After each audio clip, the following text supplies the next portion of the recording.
भागवत पीठ शुकतीर्थ के कथा व्यास बहा रहे हैं कथा गंगा। पीलीभीत में भी रामकथा में भागवत पीठ शुकतीर्थ की हुई चर्चा। कथा व्यास अचल कृष्ण शास्त्री ने शुकतीर्थ का बताया इतिहास।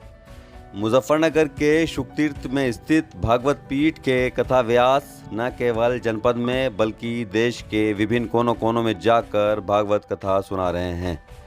इतना ही नहीं, वह भागवत कथा के दौरान शुकतीर्थ का इतिहास भी बताते हैं कि किस तरह से इस पावन धरती पर शुकदेव महाराज ने राजा परीक्षित को सर्वप्रथम कथा सुनाई थी और उसके बाद इस धरती पर कैसे लोग धर्म लाभ प्राप्त कर रहे हैं। अभी हाल ही में पीलीभीत जनपद के देवस्थान बिलसंडा में गणेश चतुर्थी महोत्सव के उपलक्ष्य में आयोजित रामकथा सुंदरकांड, लंका दहन और राम राज्य अभिषेक की कथा के मार्मिक वर्णन किया गया।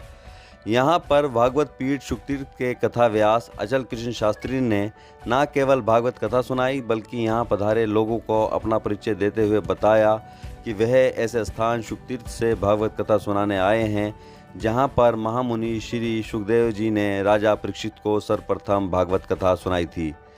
भागवत पीठ का जीर्णोद्धार पूज्य पांद अनंत श्री पद्म भूषण पद्म श्री से विभूषित शिक्षा मुनि ऋषि स्वामी कल्याण देव जी महाराज ने किया।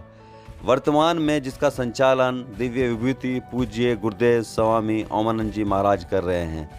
ऐसे महान संतों की भूमि से आप सभी के सामने राम गुण गाने आया हूँ। उन्होंने कहा कि गोस्वामी तुलसीदास जी ने ग्रंथ श्रेष्ठ रामचरितमानस की रचना कर बहुत बड़े परमार्थ का कार्य किया। यह ग्रंथ संपूर्ण मानव जाति के कल्याण का मार्ग प्रशस्त कर रहा है।